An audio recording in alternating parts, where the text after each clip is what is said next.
Hello, everybody. Welcome back to ESAS. This might be a little bit on the short side today because I've got a massive headache from a lack of caffeine, and I've got a video to go through, so no prerequisites. Let's just get right into it. I'm just tired of the way Dark Souls does these quest lines, and I guess I'll finally talk about them. I wasn't looking forward to talking about this because this is just purely subjective. I hate these quests now. I love the idea of them back in Dark Souls when there was only a handful across the entire game.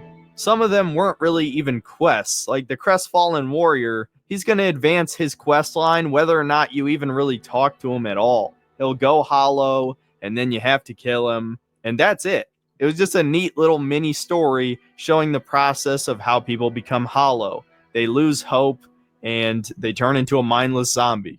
Then you had the proper quest lines like Solaire's and Siegmeyer's, and they were similarly very melancholy and didn't end well. Even if you save Solaire, he's depressed at the end. He's basically given up on his journey. And then you have a guy like Lautrec, who's obviously evil, but I guess you just choose to let him out of his prison anyway, because why not? And while some of these beats are in Elden Ring, and in the case of the Lautrec character, Dung Eater, he actually has his own ending, but it's the dumbest ending by far.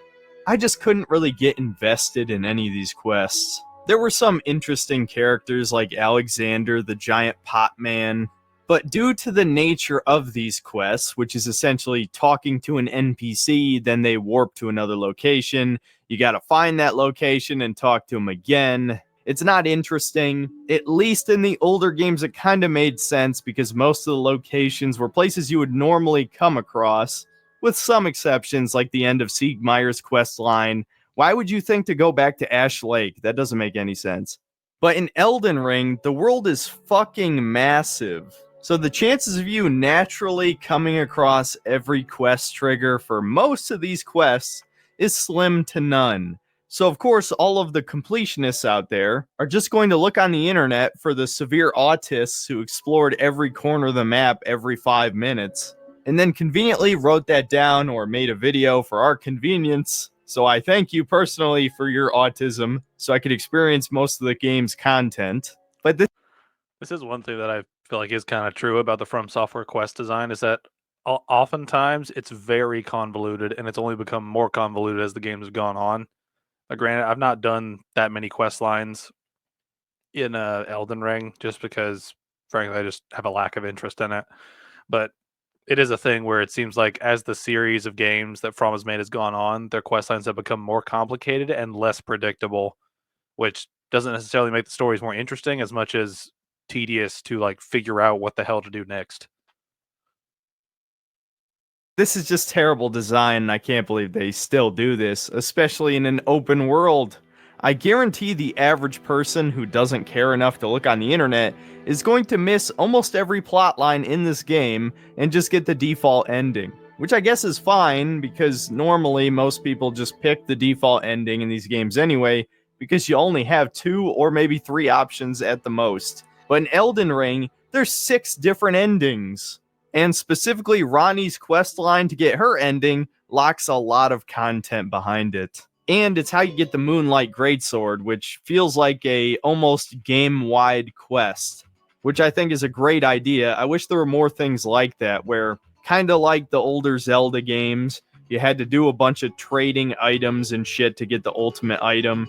I want more of that in Elden Ring. Not exactly the same thing, but something like they did with the Moonlight Greatsword, where you have to do all this complex different shit, fight some ultimate boss, and you get the point. It definitely feels like a good reward, and her ending is one of the most unique endings out of the 6. And the quests to get the other endings are also probably the only other interesting quest lines, maybe with the exception of Volcano Manor as well. I especially would recommend doing Fia's if you are into the lore stuff, as you get a pretty big reveal there. So I actually saved the best part of the level design for last, that being the legacy dungeons. I'm not sure this term is actually ever used in game, maybe it is, but in case you don't know what it is, these are essentially the real levels in the game, and because they're actual proper levels, they're easily the best part of the game. And they There's the one thing I would agree that all of these sort of I'd call them sort of main like cities, like whether it be Stormvale Castle, Academy of Raya Lucaria, um, Lanedale Capital, these levels are like the proper like From Software level design at its sort of best. When you've got the whole massive area with tons of offshoots that slowly sort of loop around on each other and lead you to different areas of the map. These are probably the peak of what Elden Ring's level design is. I mean, my personal favorite is the Haligtree. I think that's a fantastic level, but it's mainly fantastic because of how much they managed to cram onto a giant tree. Right? I just think that's impressive. It's a very interesting way to make level design that is different while keeping the aesthetic of being basically on a giant tree city. That stuff's cool to me. But a lot of the other levels do have the same kind of quality to them, whether it be the Academy or Stormvale or so some of the other city areas in the DLCs, for example. I don't know the names of them off the top of my head just because just kind of escapes me. But a lot of the sort of main city areas are levels worth talking about. Like they're the kind of level design where it's worth talking about as a praise. It's not just big area with it's not big open area that's relatively flat and then random places pop up here and there, like the main zone maps. This is more along the lines of classic From Software level design where there's a lot of pathways that link up with each other for shortcut purposes, unique items, um, different pathways to different sort of things for quest lines and stuff like that. Like these areas are really good level design. These are the best level design places in each area usually. And they usually end up leading you to the main boss of that area, which I think is kind of a nice way to sort of take the content from you enter a zone, you wander around to all the minor areas, then you get to the major area, and once you complete the major area, you get the main boss of that area. So I think that's a cool little. I think that's a cool sort of build up to progression throughout an area. Where you kind of go from like the smaller areas, then you get to the big area, then you get to the boss. It's like you're getting stronger, you're getting more materials, and then you cap off with the main boss of the area. Whether the boss is good or not, that's a different story. But it is a cool way to sort of slowly build up the atmosphere until you get to that boss, and then you move on to the next area and you kind of repeat it. The only downside to this is that some areas do not have that. Like the build up to the fire giant is nowhere close to anything else in this game, right? Because you've got, you know, like you look at all the other zones, they have something where you're building up in the manner that I mentioned, right? Like Storm, you have you have Limgrave with the open grassy area, then you have Stormvale, then you have Godric, right? Then in Caelid you have regular Caelid, then you have Redmane Castle, then you have Radon. Liurnia, you have the lake stuff, then you have the Academy, then you have Renala. You know, Mount Gilmer, you have Mount Gilmer, then you have Volcano Manor, then you have Rykard. You know, Aldous Plateau, you have Aldous Plateau, then Lanedale, then the different bosses that appear there, right? When you get to the mountaintops of the giants, you end up with the big open area where there's nothing that really builds up in that area. It's just kind of a big empty area, and then you get the big boss at the end. There's no real build up. Like you don't go through a major area. You just kind of just take a long pathway around until you reach the big flaming dude. There's not a whole lot of dynamic build up to that. And part of that is sort of relevance to, from my understanding, the lore of that area, where it's essentially meant to be a barren wasteland anyway. But still, I think it is a thing where the build up to it is nowhere close to any of the other areas in the game, as far as I'm concerned. I honestly feel completely separate from the open world, which is fine actually. I don't really have a problem with this. So there's two types of legacy dungeons. There's minor ones and major ones. The minor ones are basically all small castles, not a whole lot of visual variation, though one has like a poison swamp, another one is covered in lava, another one has a bunch of beast men in it. You kind of get the point. These are still fun, and despite being somewhat similar level layout wise, they feel distinct enough to still be fun. You could almost qualify this as an open world activity, as all of the minor legacy dungeons are optional. Though if you want to fight Melania, the one in the mountaintop of the giants is required. As for the main legacy dungeons, these are the actual proper levels that are basically the major story locations you visit across your journey.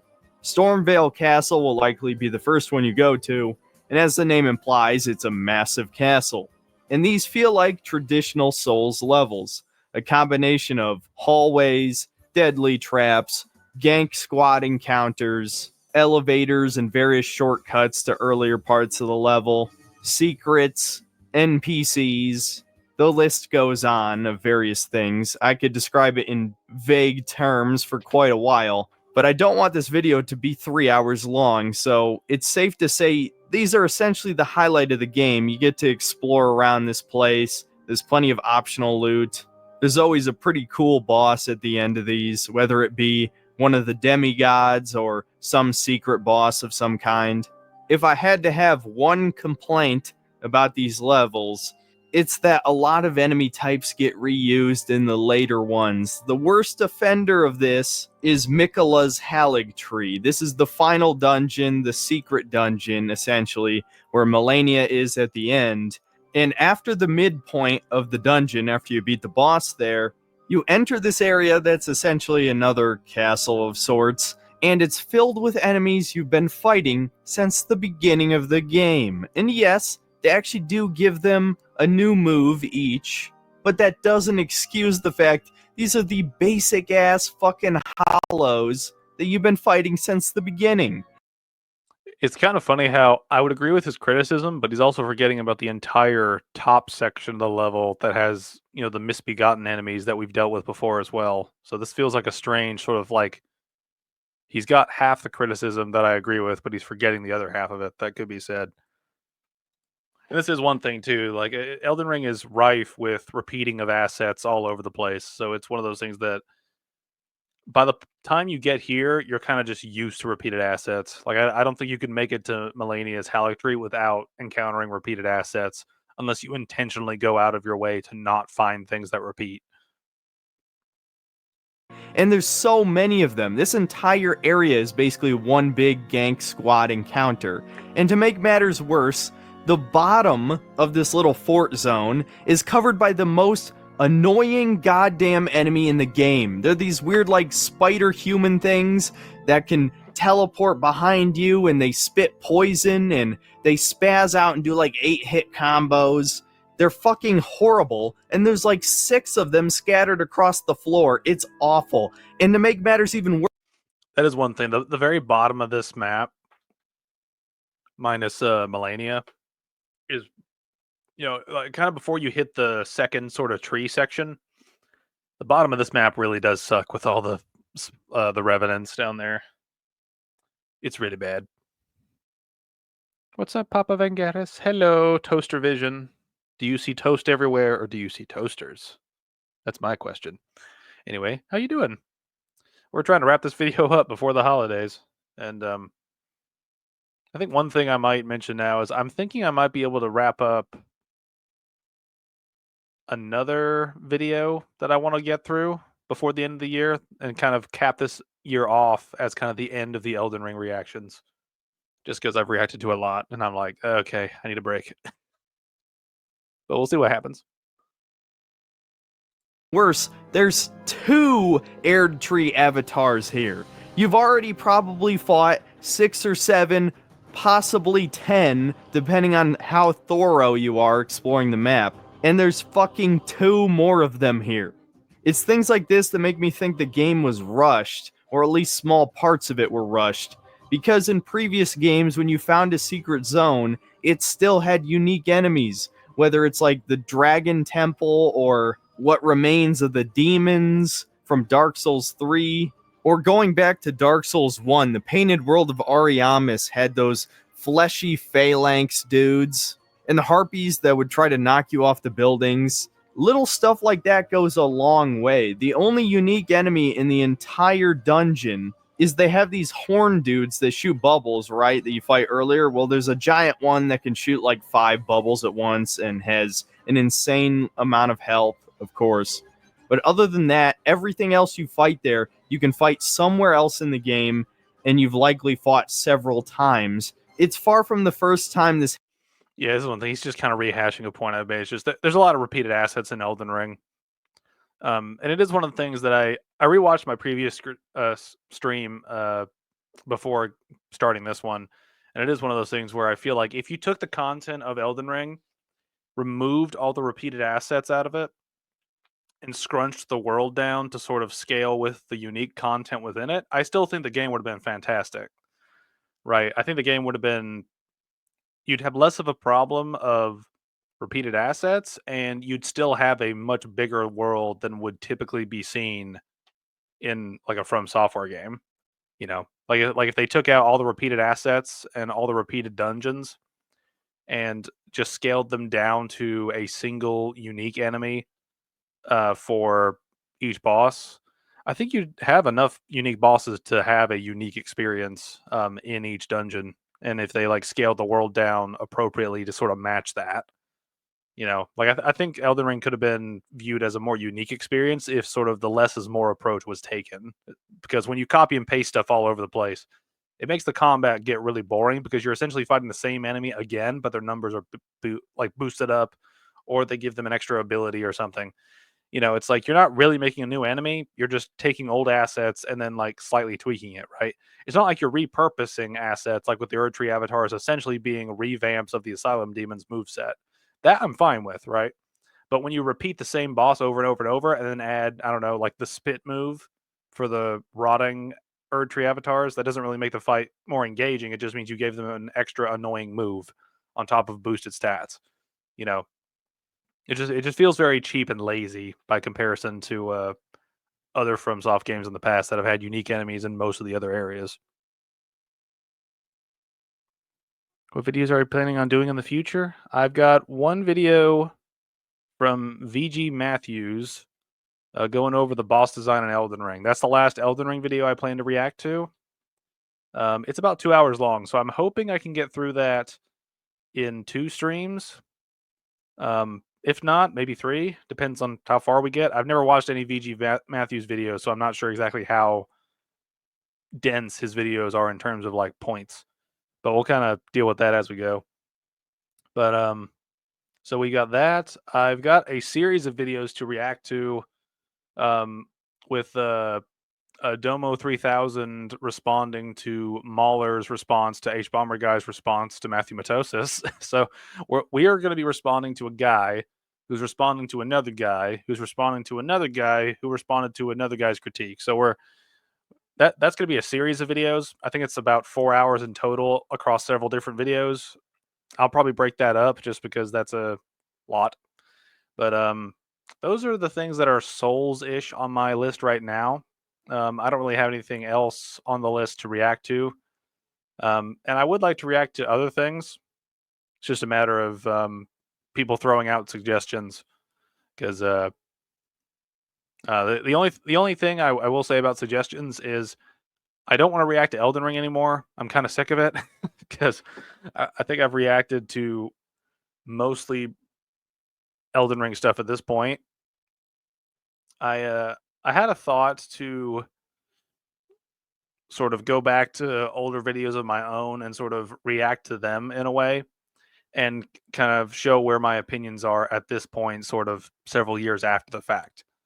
Um, but it is one of those things where just I don't want to be the guy that just reacts to Souls born stuff.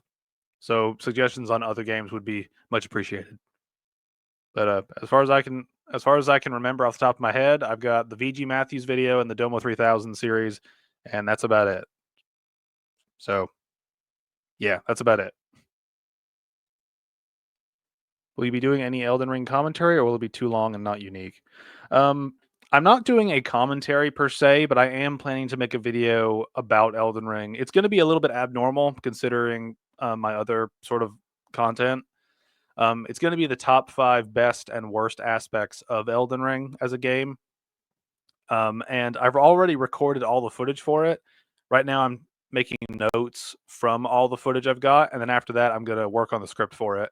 Um, this video's not in my cycle of stuff I'm working on currently, because I'm trying to wrap up my Skyrim series, and then I'm gonna do a remembering for the Transformers: Revenge of the Fallen video, which shouldn't take too long to make. But it is one of those things where I don't know when this Elden Ring video is going to come out, but the hard part was recording the footage and taking notes. So writing the script for it shouldn't be too hard. But that's the closest thing we're going to get to a proper commentary of Elden Ring is me going over the top 5 best and worst aspects of the game.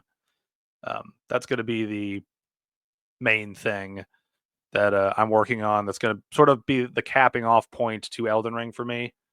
Um, I might do some like fun gaming things with it, just challenges or something like that. But I don't plan to make any critical analysis video on Elden Ring after this video comes out. So after the top 5 video comes out, that's going to be sort of my cap off to Elden Ring as well as From Software stuff in general, just because of different things going on. So that'll be the closest thing to a commentary whenever that comes out, which will be probably take a while because I'm taking a long time to go through my Skyrim analysis video, and so that's probably not going to come out until probably spring of next year. And then I got a remembrance video after that, and so this Elden Ring video is sort of a breather in between other projects. So I don't really know when it's going to come out, but we'll see. So that's a very long-winded answer to no, I'm not doing a commentary, but yes, I am making a video on Elden Ring. Probably should have just said that. Anyway, gotta get back to the video. Happens, but it's the icing on the top of the shit cake that this final dungeon is. It's just annoying. It doesn't feel hard in any cool way. I was basically just running past all the enemies at that point, and it actually feels like a farming zone, even though it's not the optimal farming zone. The optimal farming zone apparently is in Mogwyn Palace, right near the beginning. But these basic ass hollows give you like 2,000 souls each, so I guess that's like an optional farm. Point is, it sucked.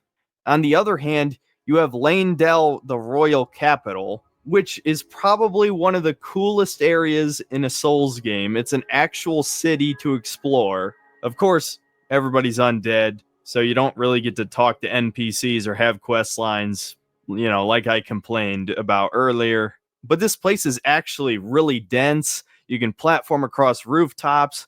You climb on a giant corpse of a dragon. There's a completely optional sewers location that is really easy to miss, but becomes a lot more obvious after a certain event in the story. If you played the game, you already know what I'm talking about. And yeah, I'm not gonna lie, that was the most fun I had playing this game, was just exploring Leyndell. It's awesome, dude. Honestly, that's one of the few truly new things I felt playing this game. From Software finally made like a full open zone to explore with all these different alleyways, and it actually has a sense of verticality to it. No matter how negative certain parts of this video are, I'm telling you the truth when I said I had a lot of fun for this one particular section of the game. I just wish more of the game was like this. Much like Anne Orlando, this feels like the peak of Elden Ring, and it only kind of goes downhill from here. That doesn't mean the game's completely run out of things to show you. I think the Mountaintop of the Giants is a pretty cool looking area, and the fire giant boss there was one of the more fun ones in the game.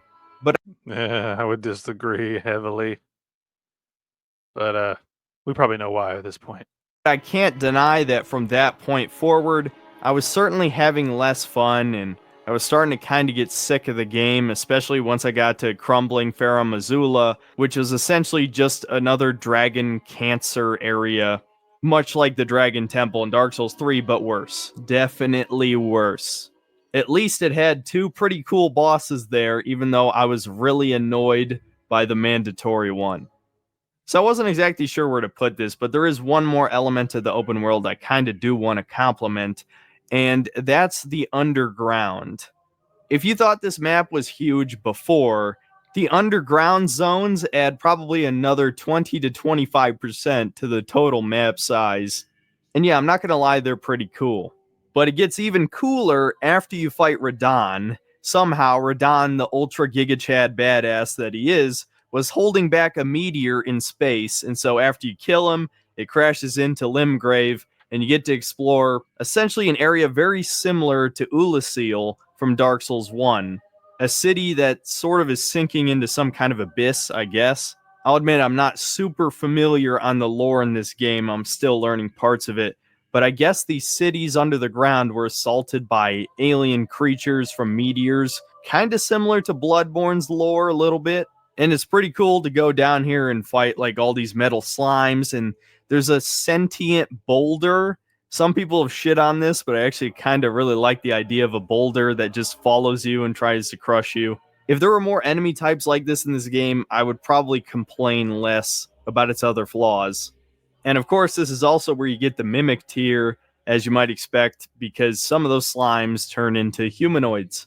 This underground zone is also connected to both Ronnie and Fia's quest lines, so it's pretty important that you explore down here. There's a throwback to Dark Souls 1 with a double gargoyle boss, but it's twice as cancer. No, probably triple as cancer as the fucking Bell gargoyles were.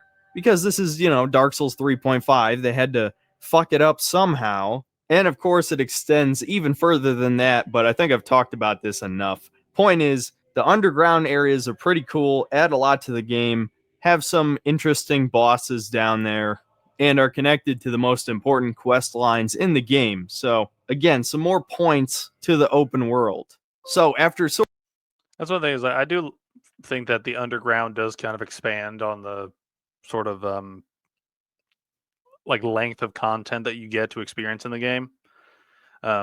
It is one of those weird things where like throughout this video, I'd be curious to see what he says about Dark Souls 3 because it seems like he really hates Dark Souls 3 for some reason, and I'm curious as to why. So if there's a video of him reviewing Dark Souls 3, I would probably love to react to that. But yeah, it is kind of interesting when you have the overworld sort of area and then you have the whole underground section, which is, if I remember correctly, there's sort of 3 major sections, and they all have sort of a unique aesthetic to them. Although some of the content in those areas is really kind of annoying, right? Like fighting 2 like ethereal like deer bosses was kind of cheap when you have to fight 2 of them. You don't have to, but you know what I mean. Like when you fight 2 of them, it's like, oh, it's like I already fought this one boss, but now the moveset's slightly different. It's like, can we have made like a different type of boss rather than just have a deer that does something? I mean, the different movesets help to differentiate the two, but it's just one of those things that I think makes the encounters a little bit underwhelming, especially when you've got the one that can teleport away and drain health from ghosts. I don't think that really adds much to the encounter besides just prolonging it. It took me so long to get a hang of the fire giant. It took at least 2 hours of my first playthrough. I was severely underleveled. Oh man, being underleveled against the fire giant must be pure hell, especially because he does just absurd fire damage. sort of covering both the good and the bad of the open world, does it really enhance this game?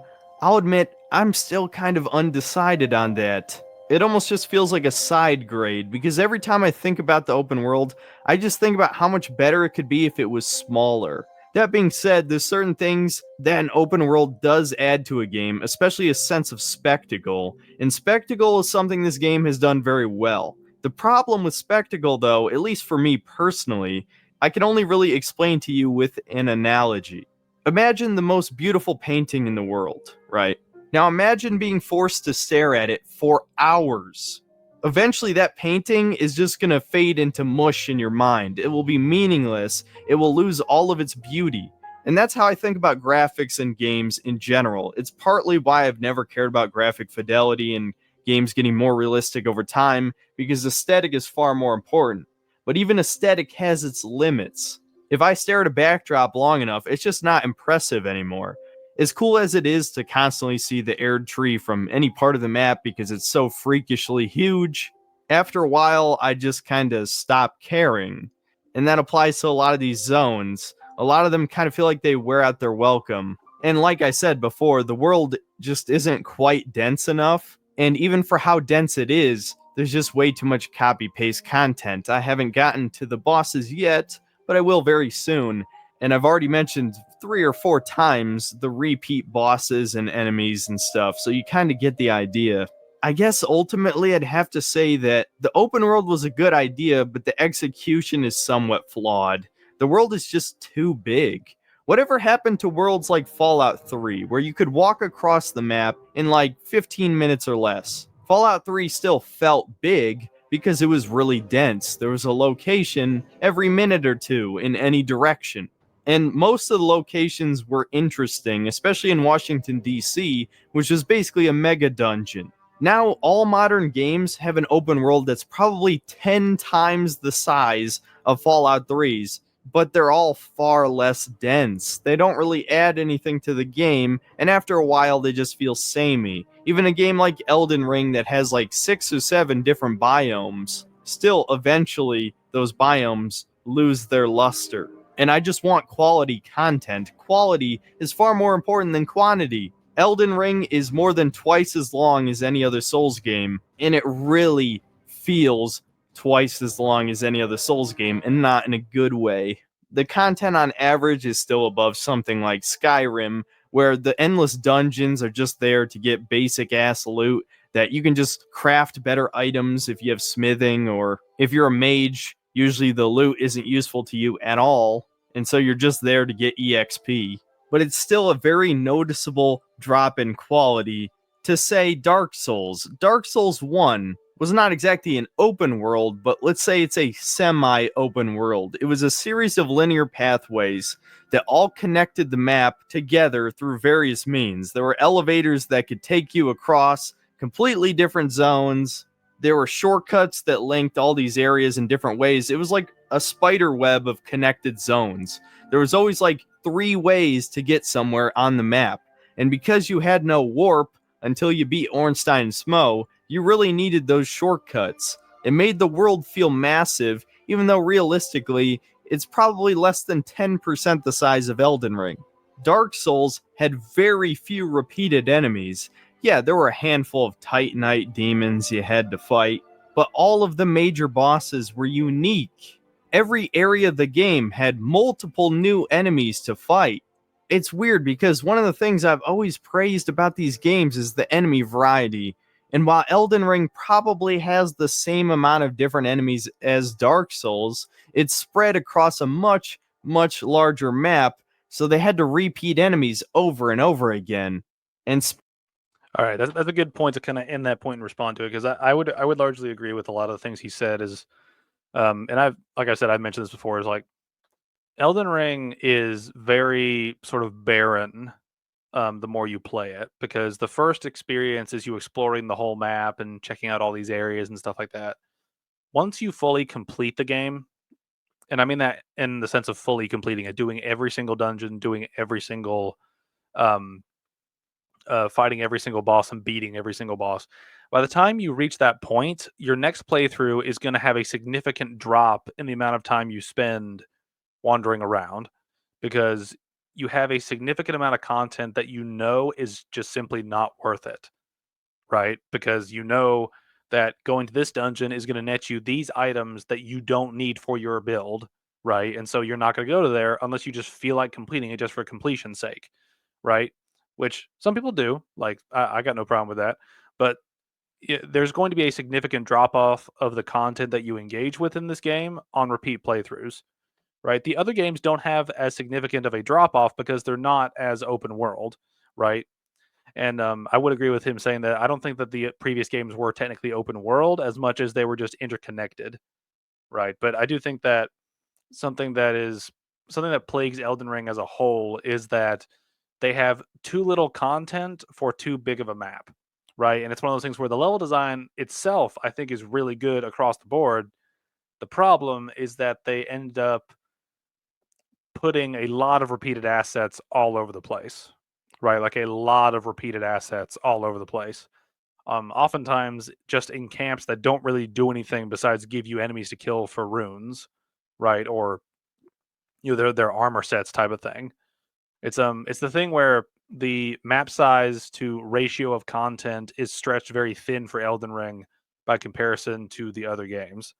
There's a lot of repeated assets across a lot of the different maps, and that means that the maps themselves might be good, but the content within them gets rather boring and repetitive.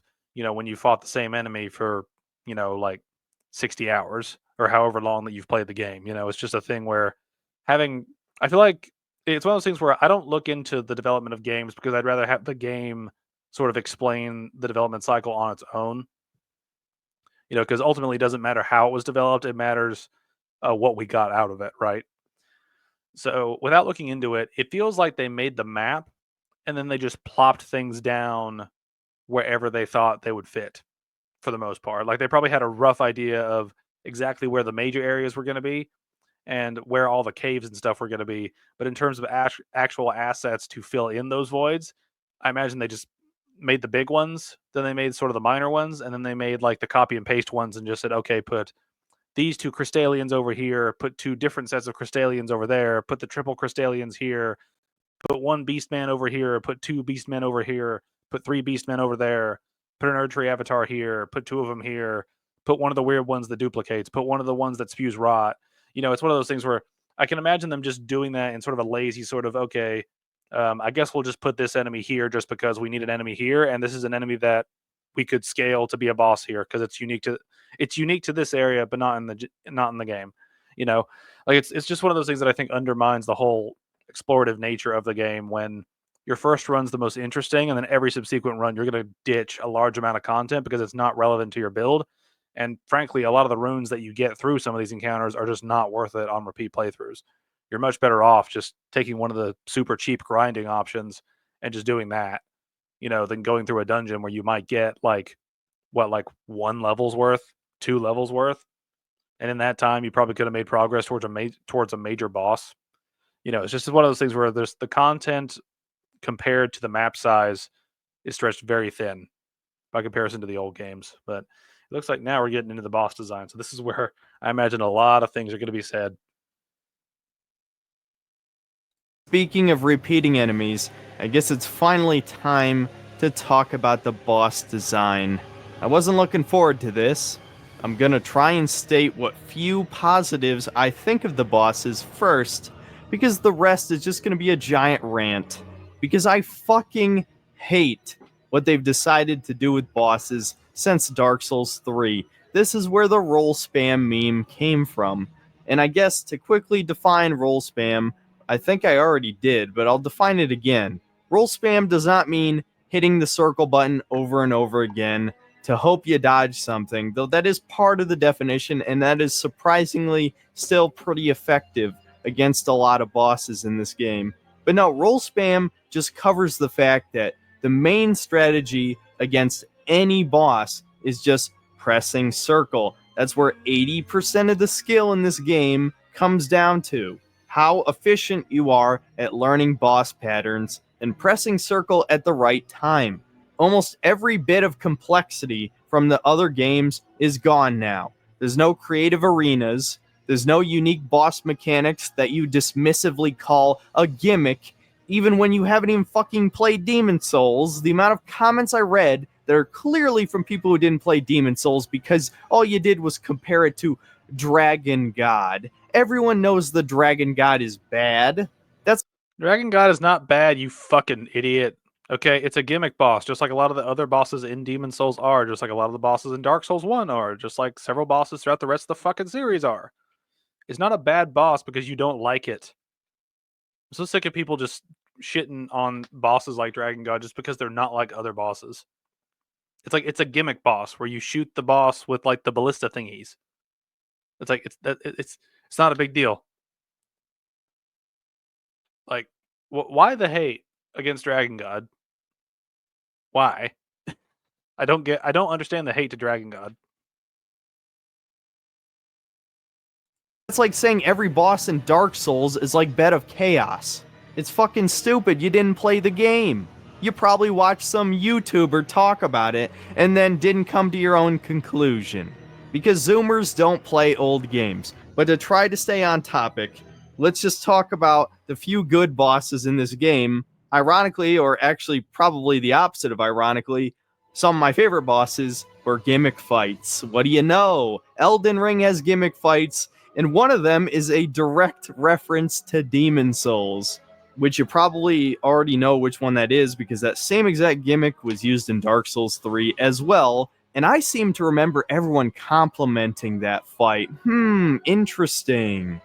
But yeah, we might as well talk about him first. Rykard, the giant god-devouring serpent. You're given a huge spear, which might as well be a glaive. That looks a lot like the Nameless King's weapon, actually. Might be a reference to that aspect of Dark Souls 3 as well. And just like the Storm King from Demon Souls and Yorm the Giant from Dark Souls 3, during this boss fight only, you shoot giant wind blasts out of your weapon. And that's the gimmick of the fight. You basically use the weapon you're given to beat the shit out of this giant snake. And it's fun, it's cool, it actually kind of feels grandiose and, dare I say, epic, because for once, your character can actually do cool things too, and it's not just the bosses showing off with their anime moves.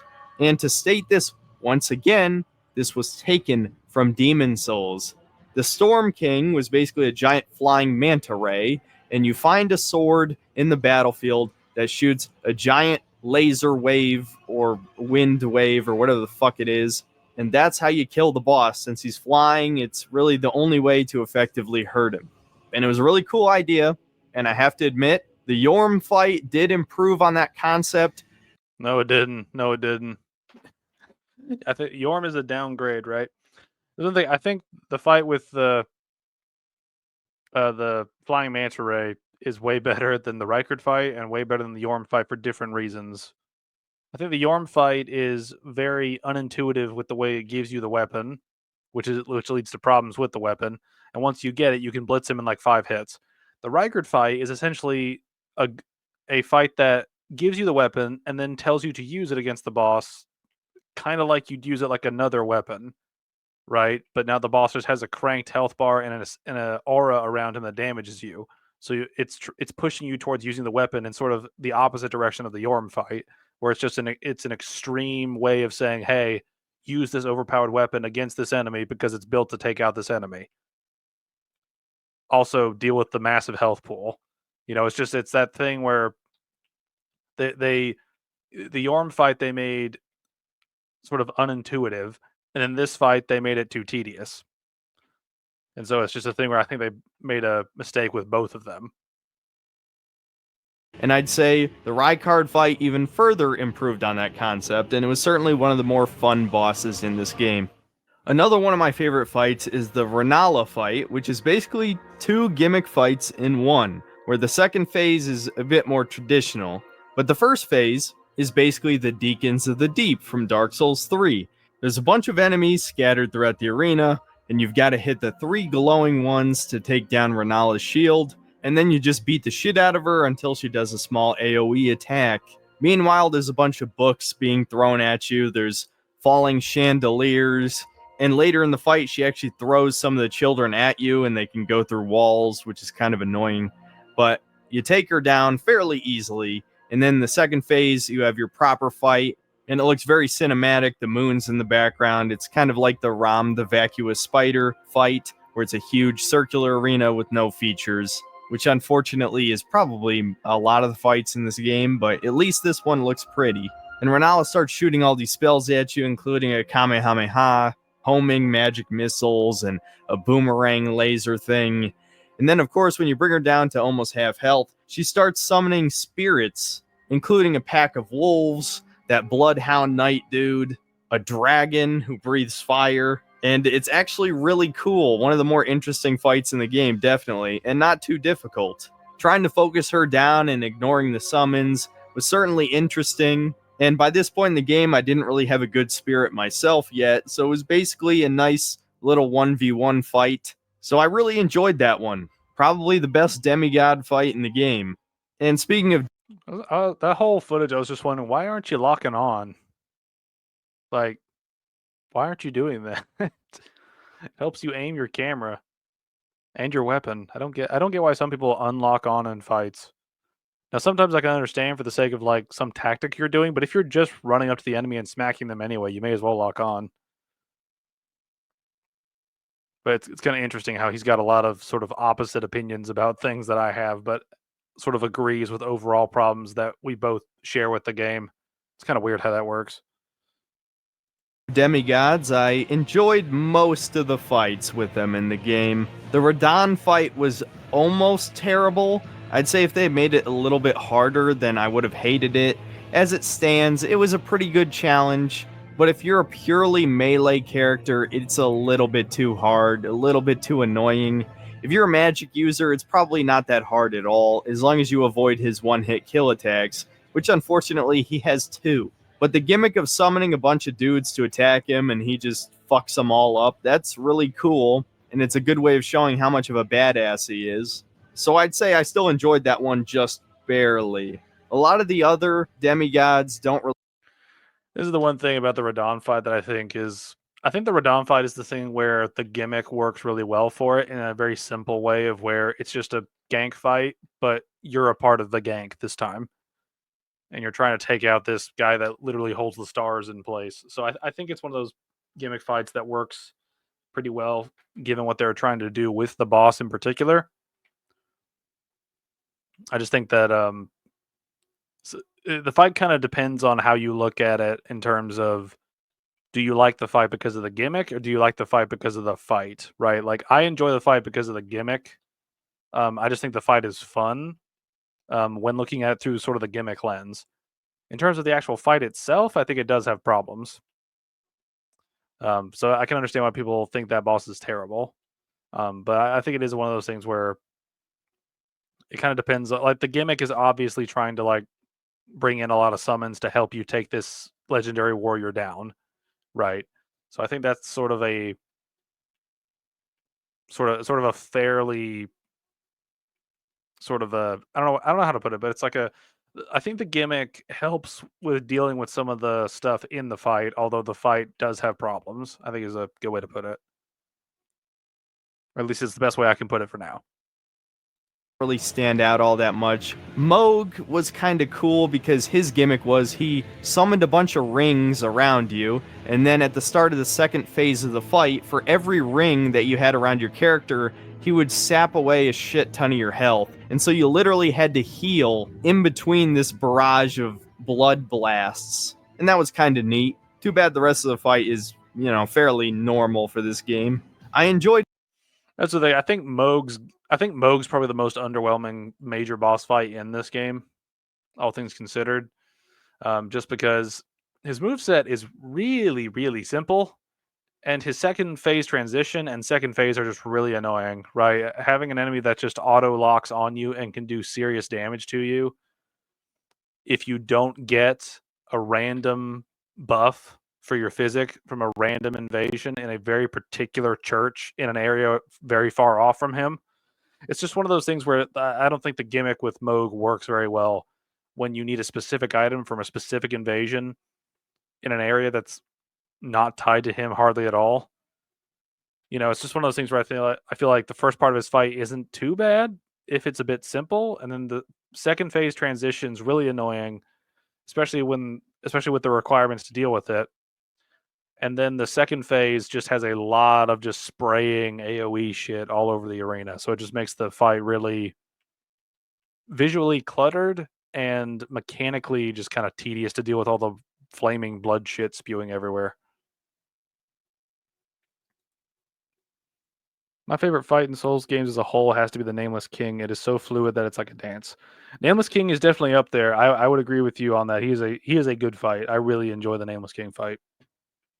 That's the thing I kind of miss about a lot of the sort of pre Elden Ring fights is a lot of them had that dance factor to them, whereas a lot of the fights here are just kind of a ridiculously over animated, just explosion of textures and just AOE attacks. There's a lot more AOE attacks in Elden Ring, and I feel like that's led to a lot of problems with the overall combat, where the bosses just make shit explode all the time.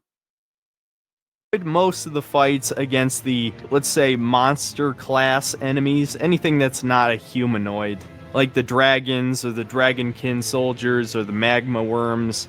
I like those for the most part. The only thing I didn't like is that you fight most of them repeatedly, Even some of the lore significant dragons, you just fight a basic version of them once you get to Crumbling Farum Azula, which is pretty disappointing. But at least at that same place, you do fight the Dragon Lord, which is a unique secret boss that I'm sure a lot of people missed. But even that boss, I did have one complaint, and I think you know what it is if you watch the stream.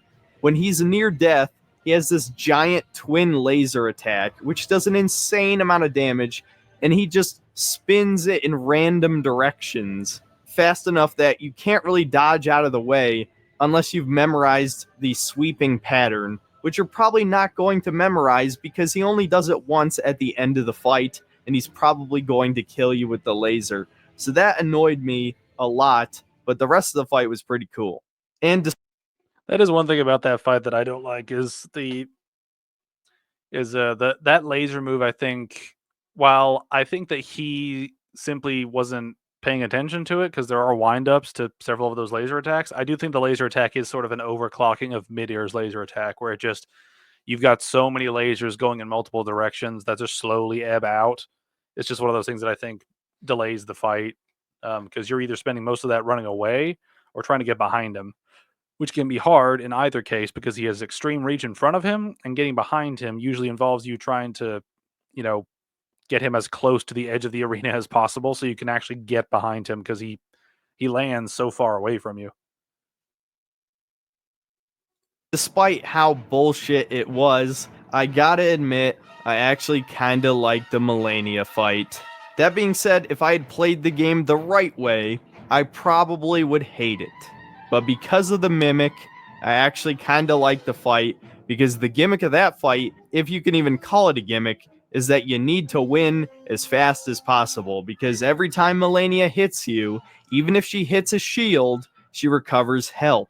And she attacks extremely quickly. Describing it doesn't even give it justice. And she has the dumbest fucking anime move in this game, where she literally like slashes 30 times in a row. That's not what it looks like in the animation. I guess she's like a fucking Dragon Ball Z character, where she moves so fast you can't see it with your human eyes. And it looks awful, and it's nearly impossible to dodge, of course. It doesn't look awful, but it is one of those moves that is like, this is the bullshit move that people will call out. Like, this is the bullshit move. Of all her moves, this is the almost called it Scarlet Dance. That's not the move. Waterfowl Dance is sort of her sort of bullshit move because it does an absurd amount of damage, gives her an absurd amount of health. In phase 2, it applies rot, and it goes on for a long time. So it's one of those moves that if you take it out of the fight, I think people would have a much lower level of problems with her fight overall. Now, granted, this does make the fight harder, but as I've mentioned before, it's not about the difficulty; it's about the dynamic of the difficulty and fairness. You know, making a fight harder doesn't make it better. Course. And I just can't get over the fact she's basically a magical anime girl in a Norse and Celtic mythology game. It's just Japanese bullshit shitting on Western mythology type of stuff. And none of this was it. I don't really get his point with that whole shit. This just seems like a thing where he just wants Nordic mythology stuff when like Elden Ring is not a Nordic mythology type of thing. It's just a random medieval fantasy thing that's highly accentuated, so anything goes. I don't really get like why he hammers this home so much. I feel like this is the thing where he's fed off of the community for a long time to get these opinions, whereas I largely stay out of like different communities like complaining about stuff or praising things. Right? I feel like he's let the community reaction to bosses kind of get under his skin, and I think that makes him make some of these comments that are kind of weird. I personally think Elden Ring is not Nordic at all. It's like, yeah, like why would you consider it Nordic? Now, God of War, like the recent God of War games, those are definitely Nordic, but this is like nowhere close to that. It's just a bunch of fantasy styles mixed together. Yeah, exactly.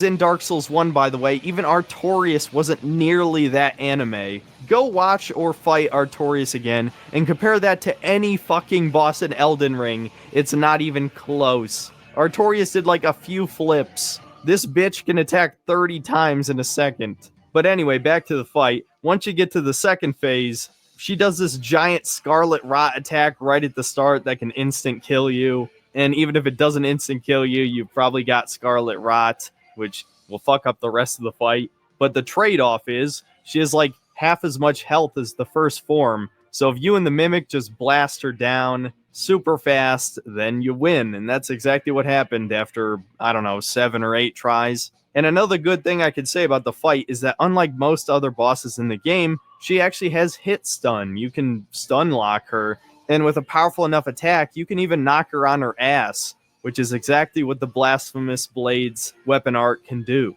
So despite how over the top and stupid the fight is, because it's so fast, I couldn't help but enjoy it. But if I wasn't using the Mimic, I would probably be complaining about it right now.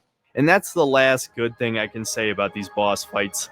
I hate just about every other aspect of them. And I'm going to try and keep this kind of brief because this video is probably already extremely long. But I fucking hate what they did to boss fights in these games. They purposely do these bullshit delay attacks. This is how From Software makes this game hard. Okay, he does a flip, right? And then he does an animation. Your brain's like, oh, he's doing another flip, right? Oh, no. He holds half a second for no reason, flying through the air to slice a second time. Fuck you.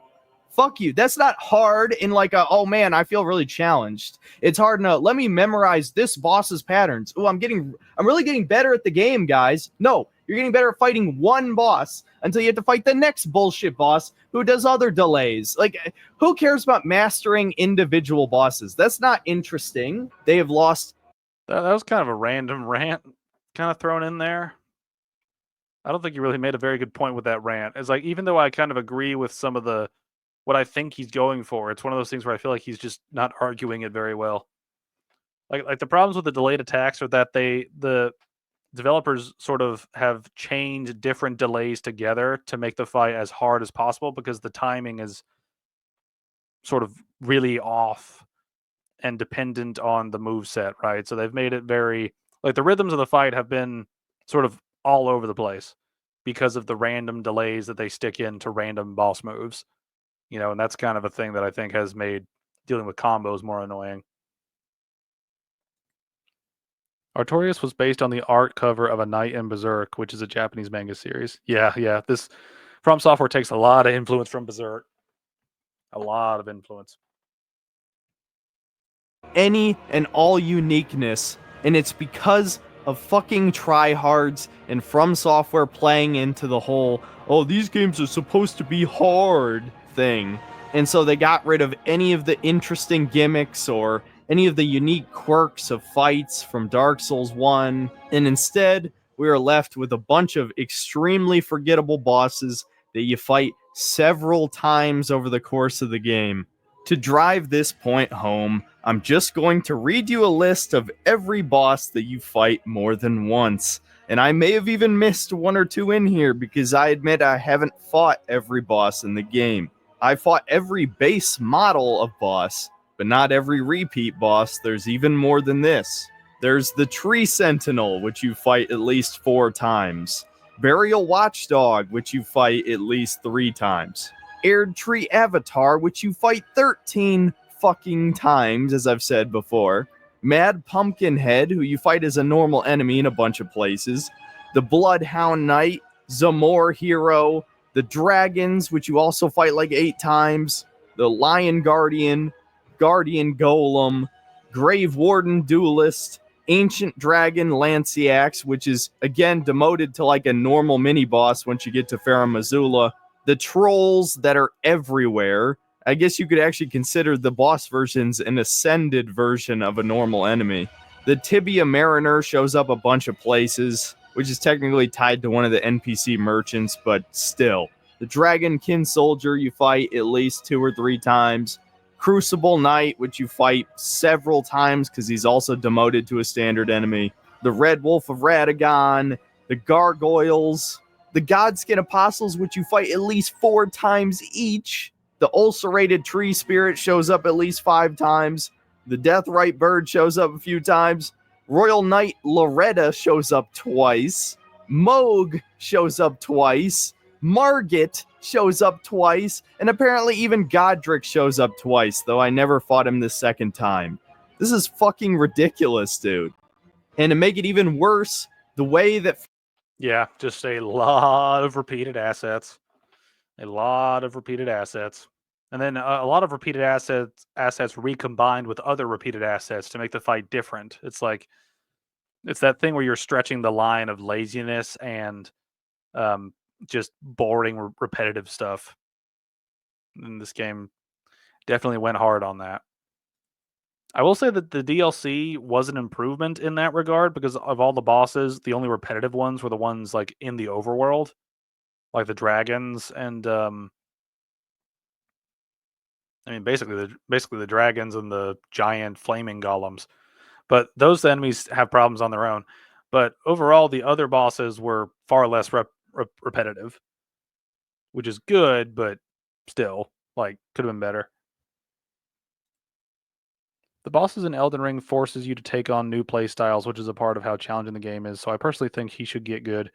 I think one thing about like that is like I think the new play styles to deal with different bosses is a good thing. I think the problem though is that you end up. I think the problem is sort of like that's like a separate issue from content. Like when you fight the same, like when you fight the Erdtree avatar, like there's basically three versions of the Erdtree avatars, right? There's the basic one that has the normal move set.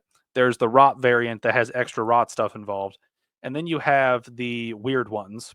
And I say the weird ones because these are the ones that do something different in their encounter, right? Like one of the unique ones is the one that duplicates itself, right? That's a very unique gimmick.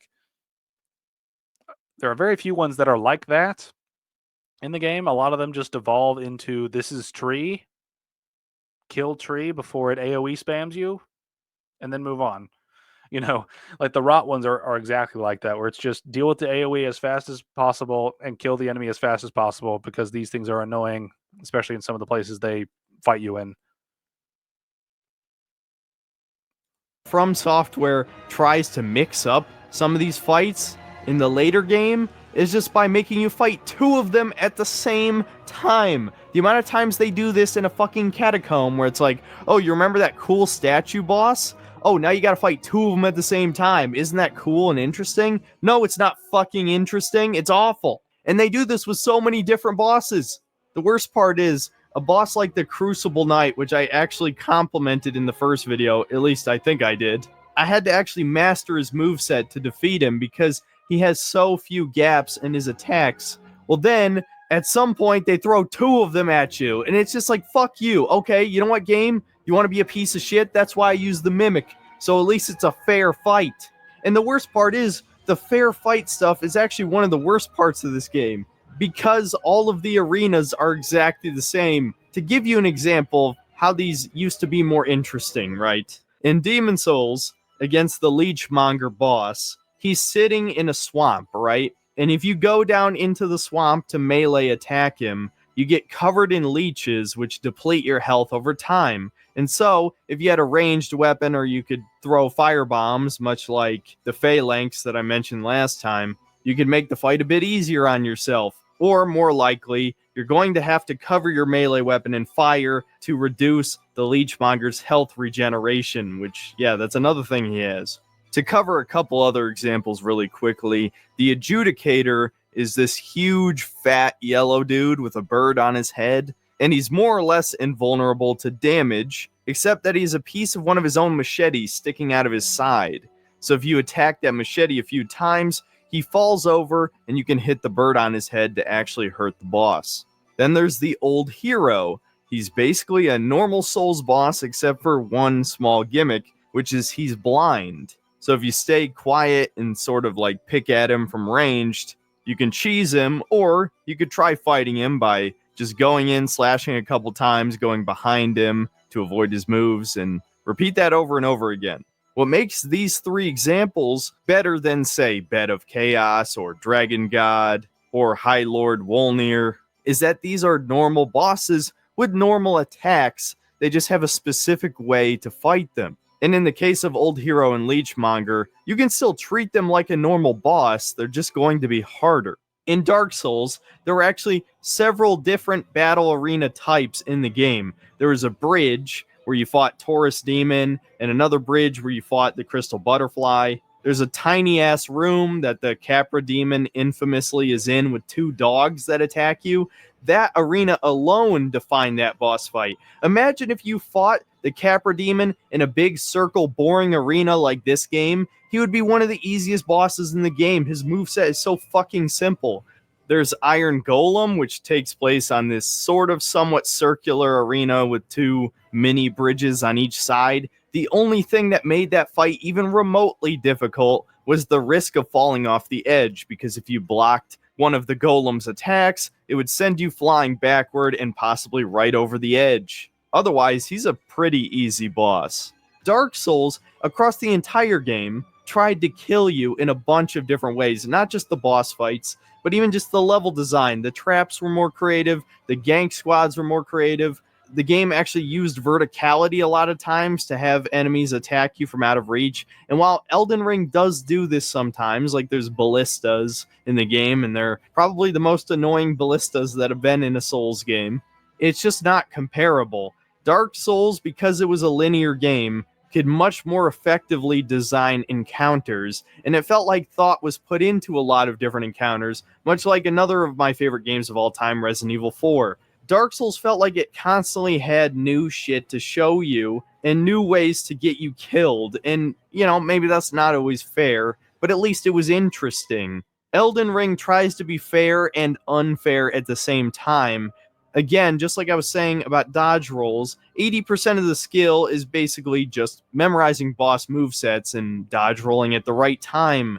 So they wanted to take out any other elements that could possibly kill you other than the boss's moves. There's no cliffs in arenas, except I think Malekith's had a cliff in the outer edges, which killed me at the beginning of one of the fights, which is actually kind of funny in hindsight. And while there are pillars in some of these arenas, particularly this one boss fight that seems like a direct throwback to Ornstein and Smough, which is the Godskin duo. Problem is, with this fight, you've already fought the Godskin apostles like 2 or 3 times each by now. So of course you fight the fat one and the skinny one at the same time, and there's pillars in the arena that you can use to separate them like Ornstein and Smough. Problem is, those fucking enemies are way more cancer than Ornstein and Smough ever were, and unlike them, they don't have an interesting second phase. And the game is full of shit like this. It's one of those things where he's so close to making a point half the time, but he, instead of like making an actual point about the dynamic of the fight or the mechanics of the fight or the logistics of like how the boss moves, their moveset and stuff, he just says it's bullshit, right? And I feel like that's the problem with this video, is just he keeps saying it's stupid without quantifying why it's stupid, right? Because the Godskin duo are a perfect example of sort of repeated assets, a tedious duo fight, and just making things as difficult as possible, right? There are plenty of examples of why you can make that point with this fight, right? Their health pool. They share a health pool, but it's massive. They will respawn, right? You don't get to fight them. You basically have to fight them 3 to 4 times to actually fully deplete the health pool, right? That's just prolonging the fight for no reason, right? Then on top of it, you have the fact that they are both very aggressive. They both can deal a lot of damage with their varied combos, and the fat one has a particularly egregiously aggressive move with the fat roll that can cover a large section of the arena, and also like they can like the roll can go over the pillars sometimes, right? So that means that the pillars don't even help you as much as just blocking the boss occasionally, sometimes, right? So it's that thing where there's a lot of dynamics in this fight that make it appear like an Ornstein and Smough sort of duplicate, but both of these enemies don't act like Ornstein and Smough, right? For the most part, they are both very fast. They are both very aggressive. They will both combo you to death, right? And they will both chase after you and shoot ranged spells at you, right? They're essentially the same enemy with a slightly tweaked move set, right? It's not Ornstein and Smough where one of them is really fat and heavy damaging, but is relatively slow. The other one is faster, but hits a little bit little bit less harder. It's not a dynamic like that. It's just two aggressive enemies plopped next to each other that share a health bar and can respawn each other, right? That is way more tedious than Orange Team and Smo, and I explained why. And that's the problem with this video is that a lot of it boils down to him just getting angry and just saying, "This is stupid." It's like, please explain why it's stupid. We need to be able to explain why something is stupid so that we can get something that is hopefully not as stupid or not stupid at all. We need to define our problems, not just say that there is a problem. The problem with this person saying that there are so many reused assets is that most of them play a part in the lore. For example, Margit was a clone of Morgoth to stop the player entering Stormvale. I mean, I think this is one thing. I don't think lore saves the fact that that mechanically repeating assets is lazy. I don't think that saves the fact that you are repeating assets. Now, while I think it's a good excuse to have certain things happen for lore reasons, um, like like from a lore perspective in Dark Souls 1, it makes sense why a Taurus demon and a Capra demon would be down in the demon ruins as sort of common enemies. That works for a lore reason. It also helps that, it shows how powerful the player is because now you can deal with a boss as a regular enemy because you've gotten so much stronger by this point. The problem with that though is that you're fighting enemies that are essentially boss level threats that were boss level threats at some point, and that gets repetitive, especially when they start to try to stack them on top of each other. This is a problem where they're repeating the same boss over and over and over and over and over, and they're not really changing it up at all, right? And these guys act as bosses the entire time. So they're sort of held to a different standard than having a regular enemy that is a boss in a lower level area, right? And I think that is a problem, not only from a content perspective, but also just from a uniqueness perspective. Like, how many bosses in this game are just repeated assets, right? Or just repurposed assets? Like it's one of those things where the Godskin duo on their own, I don't think are actually that bad. Like the like Fatty and Thinny. Individually, I don't have a problem with those fights for the most part. I think the role is super overpowered for Fat Boy, but other than that, I don't really have a problem with their fights, right? But when you stack them on top of each other and when you repeat them over and over and over and over and over, you're just making them more tedious to deal with and more repetitive to deal with. And it's one of those things that I think that bogs down the content in the game in general is when you fight the same enemy over and over, right? Especially when it's throughout the game, right? Like I think well, while fighting enemies that are regular enemies somewhere else, but they're a boss in a lower level area can work. I think that more often than not in Elden Ring, it feels like a lazy copy and paste. Because a lot of the time it's the same, it's the same sort of encounter as dealing with that enemy later on in the game. It's just now they're a boss. They're often in some vague generic arena, right? Like Taurus Demon and Capra Demon are in very unique sort of encounters. Same thing with Asylum Demon. Uh, same thing with Stray Demon, right? Like all the demons in Dark Souls 1, even though they reappear, all their boss fights are unique, not only in the way where the bosses are placed, but how they fight in the places that they are placed, right? A lot of the repeated assets in Elden Ring are very lazily put into just a big blob of a cave, a big blob of an arena, a big blob of a crypt. They're just put in a big open space because frankly, the devs didn't really put that much thought into, okay, how is the arena going to play into fighting the enemies? They just took the enemies and copied and pasted them in different areas. And I think the thing that sort of separates Dark Souls 1 reusing demons versus Elden Ring reusing a bunch of different bosses is that Dark Souls 1 reused a particular type of enemy in an area that's cosmetically appropriate. Like they are demons, they are in that one area. And if anything, they're only in the first half of sort of Lost Izalith, right? They're only in the demon ruins. They're not in Lost Izalith after that, for the most part. And that's nowhere near as much as repeating the same boss as a boss over and over and over and over and over and over and over and over and over throughout the game, right? It's like bosses, to my mind, should be special enemies, special unique enemies, and Elden Ring does not follow through on that at all. almost every boss in the game, besides the major ones, is repeated at some point. And some of the major ones are repeated. Like we had the Godric one that appeared, and then we had the what was it, Goderoy in Altus Plateau, I think is the name, where it's just the same boss but scaled up slightly. It's that problem where they're just repeating assets just to fill the void of the game. And it's one of those things where in a game like this that had such in a franchise and a company like this that had such a reputation for making interesting boss fights, for them to cheap out and just repeat stuff over and over is a massive letdown. As someone who is a fan of these games, but has just simply lost any interest in their next project if this is where they're going to continue going.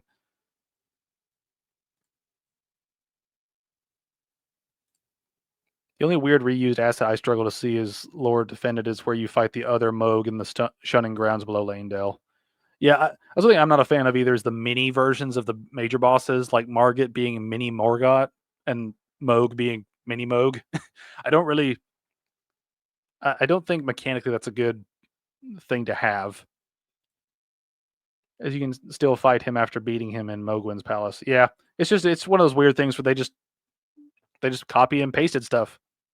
I mean, it's one of those things where no matter how much lore is out there, mechanically they still have repeated assets, and I think that's the underlying issue. Is they just repeat assets all the time, and they overstack things to make things as hard as possible because they know that there's a certain section of the community that will eat it up. And frankly, I've eaten enough slop, and I don't want any more. So this is one reason why Elden Ring is going to be my last FromSoft game until I hear really, really, really good things from people I trust about their next sort of game in this sort of style.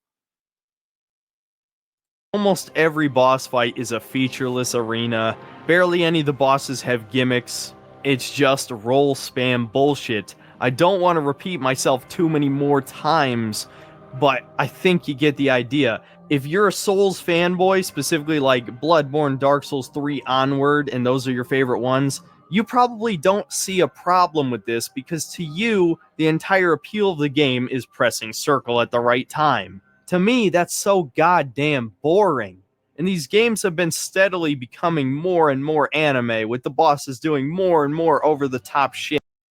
I think he really just hates fights that have a very sort of acrobatic angle to them because he keeps calling it anime bullshit when it's just like it's just an enemy with a unique move set. What's the fucking problem?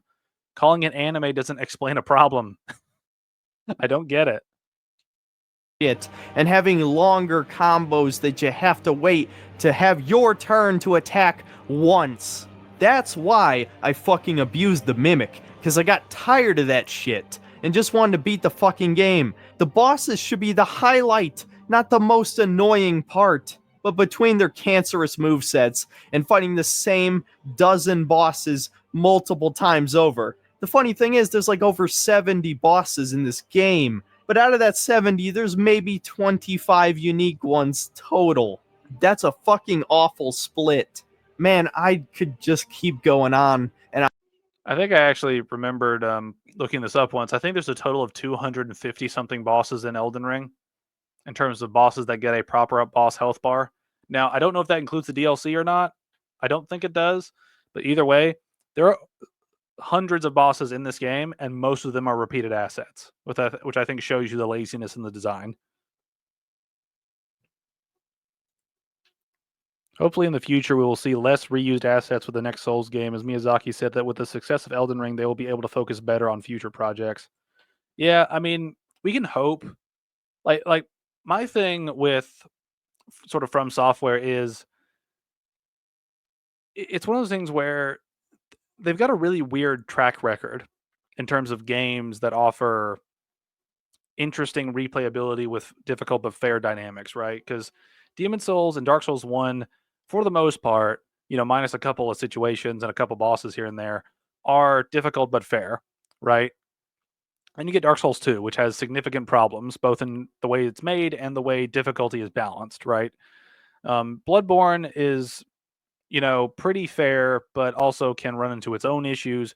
Dark Souls 3 is a decent step up in the combat mechanics department from Dark Souls 1 and 2, but still has its own problems. So far, Sekiro is very difficult, but most of the time it seems to be my fault. I've not beaten Sekiro yet. I'm still playing through that. So we'll see how that goes as I sort of go through it. But Elden Ring is definitely a game that has just sort of tried to overclock all of the elements of the Souls series that people liked, like the level design, like the bosses, boss number, like the boss's difficulty, like difficulty in general. It just feels like this is Dark Souls on steroids, and not in a good way. Like it's a lazy sort of Dark Souls. I don't know what you call it. It's basically just a lazy copy pasted Dark Souls sort of reboot in a way. And I think that's part of the problem. Is this is going to bring in a lot of people, bring in a lot of money for the company. And this is one thing with Sony trying to buy From Software. I don't know if it's going through now or if it ever will go through, but the fact that that's being suggested does not give me hope for the future. And it's a thing where if Sony buys the company and ends up making all their games exclusives, which they might do because it's fucking Sony, then I won't have to worry about not getting any more of their games because I just simply won't be able to. You know, I'm not buying a new console to play a new game. Sorry. But anyway, let's wrap this video up. I think we're pretty much ready to be done with it. I'm very tempted to do so because there's so much shit that's annoying. Another thing that's annoying is that even though I prefer the giant monster bosses, From Software still hasn't figured out that you need to zoom out the fucking camera when you get close to them because then you can't see their attack animations. That's the only reason I died to the Elden Beast at the end multiple times, is because I couldn't even fucking see what he was doing when I was hugging his belly attacking him. I hate to be that guy. I really do hate to be that guy who's a doomer who sounds like he hates every modern video game. I don't hate this game. I promise you I don't hate this game. I actually like this game, but there's a masterpiece buried in there, but this just ain't it. I don't want to be Shazam, but I can't help but feel like that meme because all you people do is fucking cope for all the problems of this game. It feels like this is more a video reaction of his towards the community as opposed to the actual game itself. Just because his comments continue to come back to just like the community and you people and stuff like. It feels like he disagrees with a large section of the community and then just wanted to bite back in a way, as opposed to he has thoughts on the game in general and just wants to put them out there.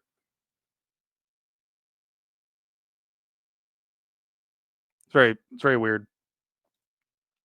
The problem of Elden Ring was that they visioned it too big map wise, so when they came to finishing the map, they had to add filler bosses because of how big the map truly was.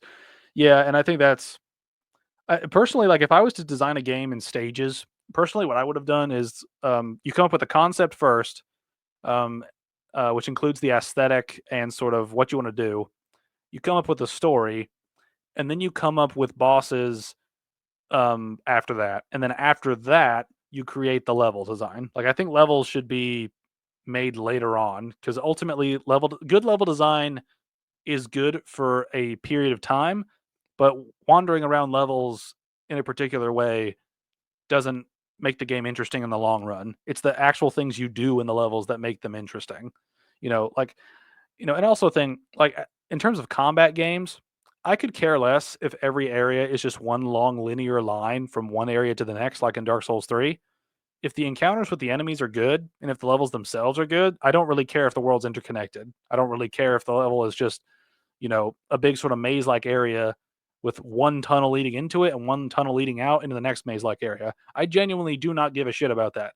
I give a shit about the level being appropriate for the enemies we deal with because the enemies are the interesting part, not the way the level's laid out. Now, while good level design is always good, I'm always going to side with if you can make a great level that interconnects, great. But if it's going to detract from the attention that you can put to the bosses that you're making, that is a problem. I think Elden Ring is a good example of that. It doesn't need new animations. It doesn't need unique dungeons. It doesn't need unique bosses. It doesn't need more complex combat. It doesn't need more skill than pressing circle at the right fucking time. You are here. How much worse does it have to get before you motherfuckers accept that making the games harder is not making them better? It's making them worse. It's people like you who are killing From Software, killing any company that makes good games, because all you do is shower countless praise upon anything they make, even if they're starting to slip. There has to be somebody out there who's actually critical of this stuff. And I'm trying to point out all the things I like about the game, because there are things I like about the game, but there's so many things that feel like a mistake. They're going in the wrong direction. Making an open world was a mistake. Even with all the cool ideas they had, it was too ambitious. It drags the game down. The repeat bosses are so awful. I could say it 10 more times and I feel like it wouldn't be enough. I feel like a fucking crazy person. It's just more clown world bullshit, where I'm the only one who's noticing this. How is no one else pointing out these fucking repeat bosses except me and a few other people in my comment sections? I feel like this dude is just living in his own bubble because he's freaking out about being this crazy person that only sees these flaws. It's like there's a large section of the community that has pointed out these flaws, man. Like you're not some visionary that discovered a flaw that no one's going to appreciate for another 5 years. It's like there are significant problems with the game. Like, and this is one thing, right? I can understand not wanting to have your opinion poisoned by outside sources, right? I try not to take in too many opinions of a game when I go into it. I just kind of go into it kind of with my own opinions, and then I come out and make my video on it. But at the same time, I try not to make my video reactionary to the community, right? Now, this is one thing where my Dark Souls 2 video did have several moments where I was sort of reacting to the reaction to the game on sort of both sides. But I do think that as I've gone on, I've tried to keep it sort of what I think of the game and what I think is good or bad in the game. And trying not to poison my opinion with outside sources of the community or whatever, right? I feel like the community has gotten under this guy's skin and has kind of made him lose his mind when it comes to this game a little bit, because he's just kind of it feels like kind of the nonsensical rantings of a madman. It's got that kind of energy to it when he's getting so animated and passionate about it. When it's like you're not the only person that criticizes this game, dude. It's also a thing too. Like the game's been out, I think. How long was it since this thing came out? Yeah, this came out in March of 2022. This is a month after the game came out, dude. Like you got to give it a little time, right? You got to give it a little time, man. Especially from the time of scripting versus recording. Like that's probably got to be at least a couple of days, if not a week, in between scripting and recording and all this other stuff. It's like you have not given the community enough time to dig into these problems, which is another reason why I try to tackle games way after they're finished.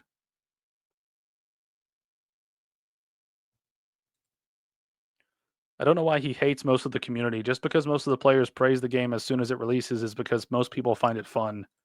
Yeah, and this is one thing is like the first impressions of this game can be very positive, right? Because there's so much content to deal with. But once you get through the content and you go through it again and again, you start to see the problems within it, right? Not to say you won't see problems the first time around, but like you get what I'm saying, right? Is there's a lot of problems in this game and they become more and more apparent the more you play it. This game has a goddamn 97 on Metacritic. 97! Why? It's Dark Souls 3.5. I'm fucking losing it, dude. I was holding this back the entire time because I enjoy this game, but it's such a goddamn slog by the end, dude. I was so done with this when I got to the final boss. Pressing circle at the right time is just not that fun. I need a little bit more than that to make it engaging. There are so many examples of better combat systems at this point. It doesn't matter which direction you go in. If you want to go on the simplistic side of things, you could go with Bayonetta or Metal Gear Rising. Although those combat systems are fairly simple as well, at least they're very flashy and you feel powerful, and the challenge is optional. You don't have to care about ranks. You could get through every battle with like a B rank or something and still have a fun time with the game. If you want to go with complexity, Monster Hunters is way better than this. Every weapon type feels like a unique play style, and every boss has a lot of care put into them because fighting monsters is all you do. So the boss fights have to be good. Fighting Zenogre or Brachydios is better than 95% of Souls bosses. If you want to go with an RPG, you could go with Dragon's Dogma. That has 9 different classes, which results in at least 3 or 4 different play styles, I would argue. And it has the unique gimmick of climbing on monsters and stabbing them in the face like Shadow of the Colossus. And sure, that game is really rough around the edges, but there's very few games like it. Dragon's Dogma is a truly unique game.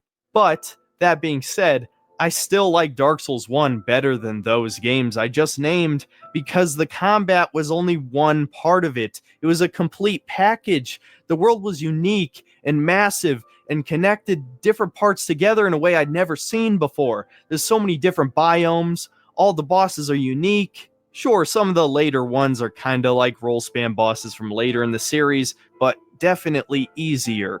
Man, I've just come to accept at this point, and I believe I said it in the hype video like a month ago, that I'm never going to experience a game like Dark Souls 1 again, because I feel like everybody missed the point. It wasn't about the difficulty, it was about the creative level design, the enemy variety, the interesting lore, which the lore in Elden Ring is good from what I've read, but it's just not the same. It's just not as engaging. I think the thing that he's missing is that difficulty is part of the reason what made this game interesting to a lot of players is because it was one of the more recent, not just this game, but like a lot of the games in the From Software catalog are like it's one of the few studios that still wants to actively challenge players in an interesting way, right? And that's a big reason why the game got a reputation for its difficulty, right? Like difficulty helped this series get out there to the masses, right? Because it was sort of it pushed itself into a realm of if you can beat Dark Souls, you know, you're a little bit better of a gamer than other gamers that play something like simple like Minecraft or Call of Duty or something, right? It was sort of a badge of honor for a long time, but at this point, it's no longer like that because everything about their difficulty is just really tedious and boring, and there we have so many sort of rip-offs of this formula of the difficult but fair stuff. You know, in the early stages of this sort of Souls series, it was a breath of fresh air returning to difficult gameplay when we'd had a long period of games that just weren't that hard, you know. But it's the thing where just he's forgetting about it. I feel like I feel like a lot of the impetus for this video was him just wanting to react to the community and tell them to shut the fuck up. Like it really feels like he just wanted a certain section of the community just to shut up about their praises about the game, and so he made this video in sort of a ranty, sort of anti-supportive way, as opposed to just calmly going through the game, talking about the problems in it, and talking about the good things in it. It seems like this is more driven by emotion and reactionary sort of content as opposed to wanting to give the game a fair shot.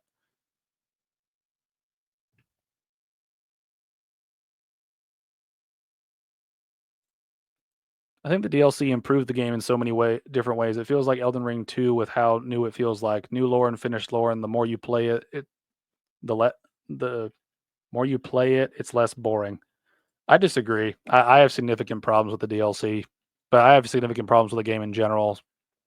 It's one of those things where I think I mentioned it in my either in my streams or just in general conversation. It's just if you liked a lot of the things in the base Elden Ring, then you'll probably like the DLC because it just doubles down on a lot of the things in base game Elden Ring.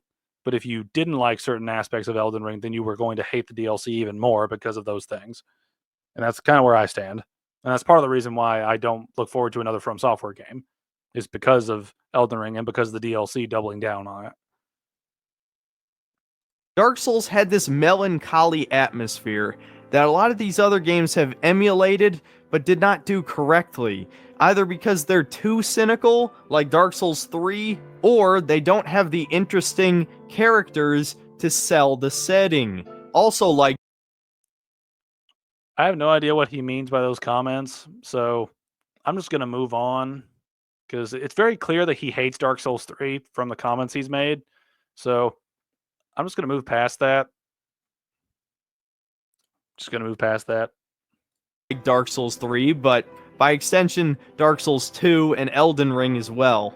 I wasn't emotionally invested in really any of the NPCs except Ronnie because you literally marry her over the course of her quest line, and I liked Alexander because he's a giant pot full of human flesh. This is one of those weird things where he says, like, I like these characters because the game tells me that they're a thing. it's not really anything on his part. Let's go back to the Ronnie thing. Dark Souls 2 and Elden Ring as well. I wasn't emotionally invested in really any of the NPCs except Ronnie because you literally marry her over the course of her quest line, and I liked Alexander because he's a giant pot full of human flesh, and that's kind of an interesting idea. There are so many. So he was invested in these people because the game lets you marry one, and because another dude is full of something weird that makes him interesting. That's not very deep. That's like saying a human in a movie that is actually a robot controlled by a midget is very compelling because it's a midget controlling a bigger copy of themselves as a robot. That doesn't tell me anything about their character. That doesn't tell me about anything involving their contributions to the story or their own stories. You didn't tell me anything. You just said you like them because they do something. So he doesn't connect the dots with a lot of the points he makes. He just says point A, point C, completely forgets that we need point B to make it to C. By the way, I think you are such an underrated streamer and content creator. Oh, thank you. The videos you make deserve more praise and keep on going, man. Thank you. I appreciate it. I am trying to keep things a rolling. Trying to keep things rolling, trying to be chill. Kind of. I'm trying. And I appreciate that. Those little comments help me keep going. Other NPCs in this game I don't give a flying fuck about.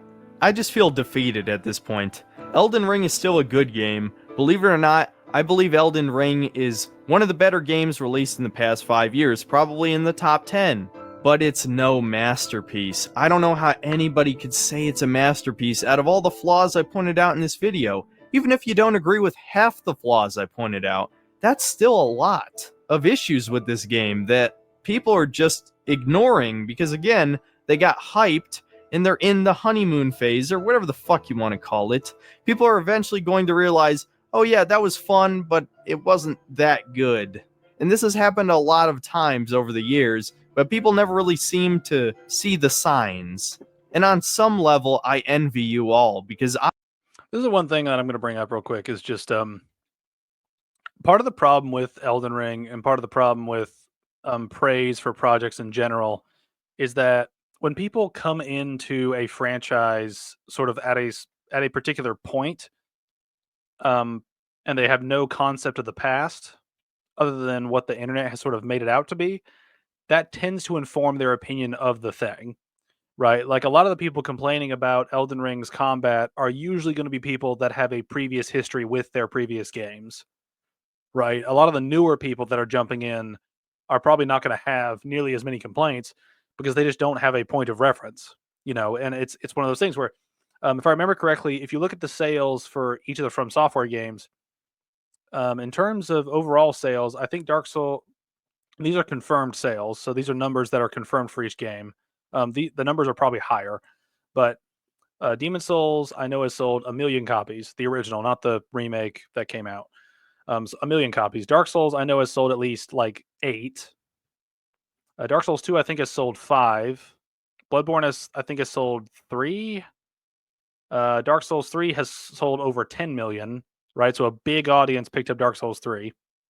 Sekiro I think has sold over 10,000,000, and Elden Ring has sold over like 25,000,000, right? Elden Ring is far and away their best seller.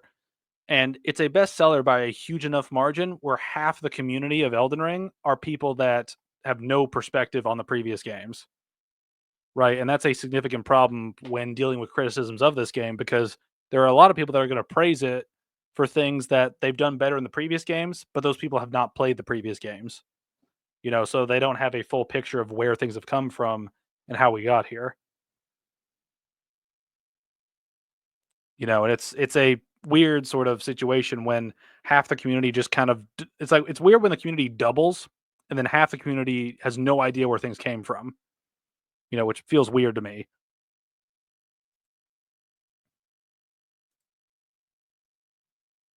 Have you seen some of the Elden Ring speed runs?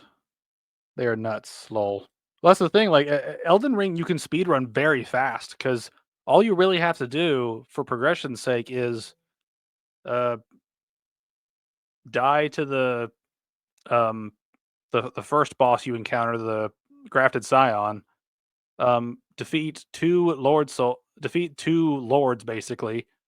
Um, defeat Morgott, then defeat the fire giant, then defeat Malekith, then defeat the final gauntlet of bosses at the end. You're good, right? So there aren't that many steps that require more than running from A to B in the first half, and the latter half is just be able to beat boss, which you can totally do depending on your build, and how good you get at the game.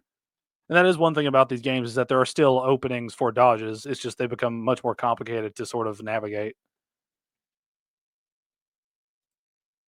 Oh god, I'm seeing some takes here. Hey sheep. Sorry, we're near the end of the video, so go back and rewatch the stream if you want.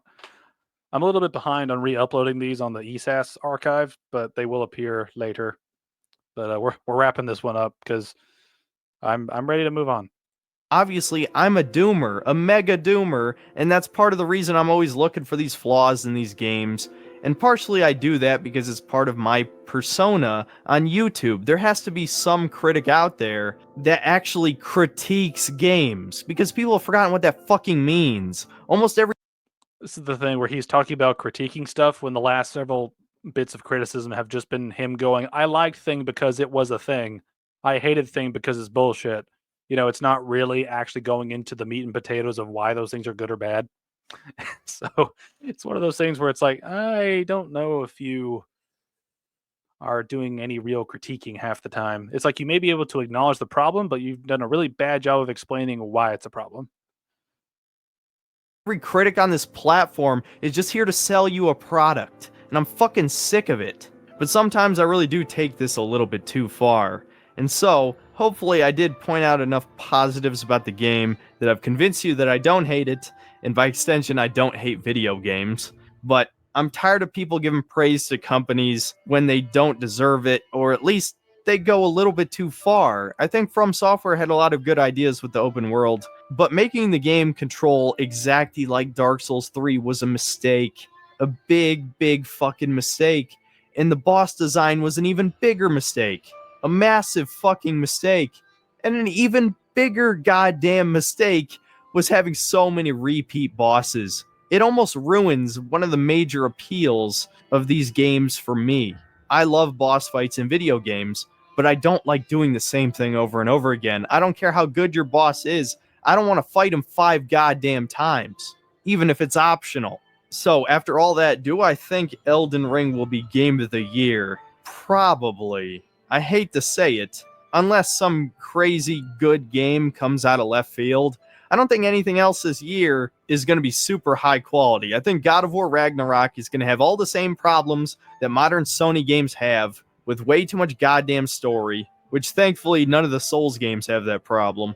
I don't know, maybe Starfield if that comes out this year, but I've lost all faith in Bethesda at this point, so I certainly wouldn't bet on it. What else? Fucking Kirby? No. Strangers of Paradise? Probably not. Ghostwire Tokyo? Maybe? I doubt it though. I'm probably forgetting some games, but despite my massive criticisms with this one, it's still my best bet for Game of the Year. So maybe it's too soon to say if From Software is starting to go downhill because, well, they still make really high quality games. This could be just a misstep. But again, I don't know. The Ultra Doomer in me is saying that this is the beginning of the end for them. They can only be so good for so long. It's happened to basically every other studio. They all have at least a dark phase, and many of them never come out of it. So that's just my personal prediction. And because this video is extremely long, I'm just going to end it there. I'll see you next time, guys. All right. Well, that's it. All right. Let's catch up on chat and then end this stream because I am ready to just kind of move on from this. Did he say he liked Melania? Yeah, he did. He said he liked Melania after having a lot of problems with her, which is kind of a weird roundabout way of saying he had problems but then liked it in the end. I can somewhat agree with that. It would have been nice for the player mechanics to be more advanced to match with the bosses. Yeah, maybe. Depends on how you do it. They're beatable, of course, but we feel so much more sluggish and overcommit while bosses spring back and forth in an instant. Yeah, bosses definitely have that problem where they simply have more advantages than we do now. And it's one of those problems that I think just overclocks the difficulty of the game, which is a common problem in Elden Ring. It's just overclocking move sets for bosses, overclocking health, overclocking damage, overclocking just fucking everything. But yeah, so that's the end of Synthetic Man's review. We finished it. And so now we've got one more video to react to by VG Matthews going over the Elden Ring boss design. And I think that we're in a realm where I expect a decent argument from VG Matthews just because I've never seen any of his content. And I hope he actually breaks down what the problems are instead of just saying this moveset's unfair because that doesn't really explain it. It's just one of those things where I'm getting tired of people saying something and expecting us to know what they mean. Seems to be a very common problem in the review space.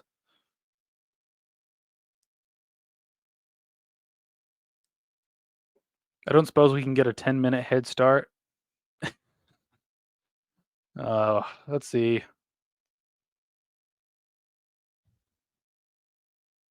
I apologize, but I don't think I'm gonna have the time to do a 10-minute head start. It would also be too much of a tease. Too much of a tease. So we're gonna save it for next week. I apologize. With the schedule for next week, it looks like I'm gonna be free all throughout the holidays, so we should be able to knock that video out pretty quick. So it should be fun to go through that and sort of wrap up our Elden Ring content as we wrap up this year. That should be fun.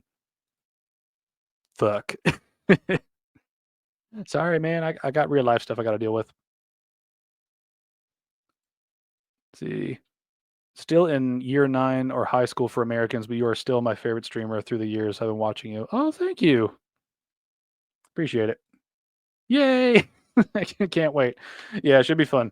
Should be fun. Should be a fun way to close out the year. And if everything goes well, I'm assuming that I can stream everything um, for that video by the end of the year. And whatever this is my thing, right? The video is 2 hours long, so if it's 2 hours long and we get through about an hour per stream, that should take 2 streams, and then whatever the extra stream should be another Sekiro run because I wanna throw up another one.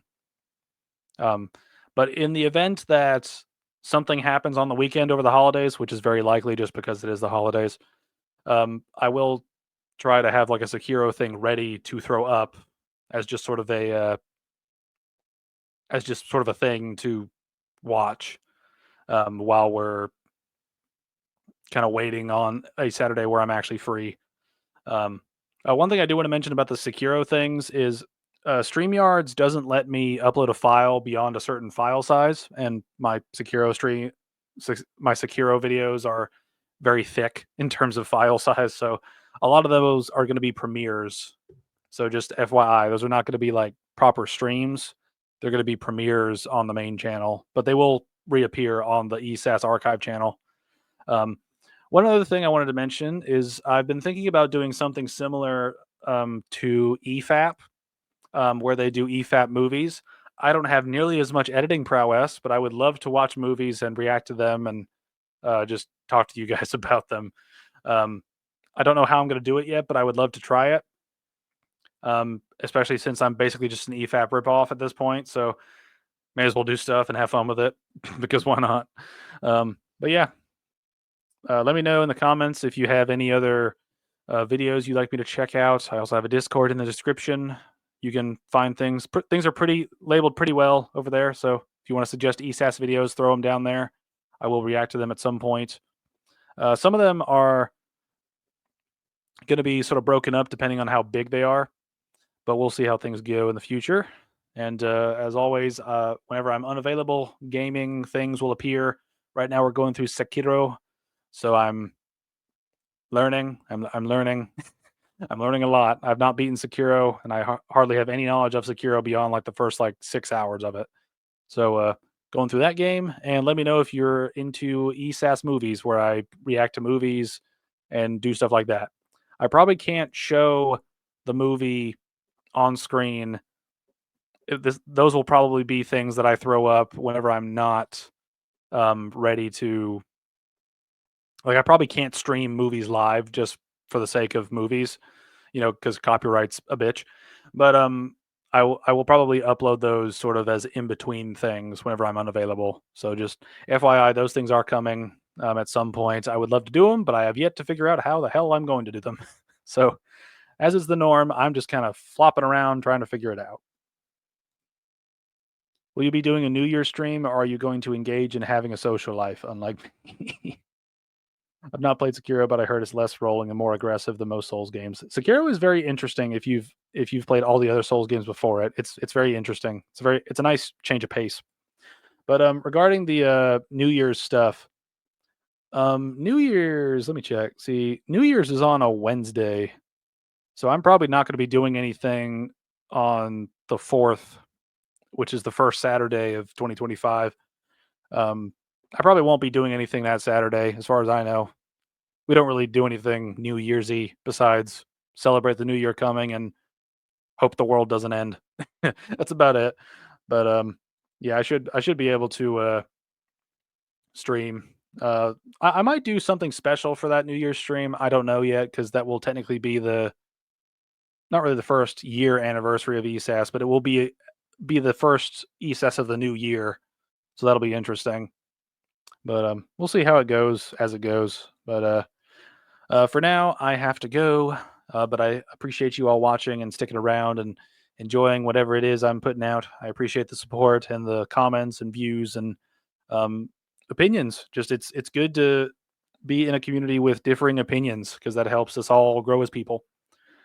But I have to end the stream now, so I have to bid you adieu, and I hope you guys have a wonderful rest of your weekend. So, God bless and goodbye.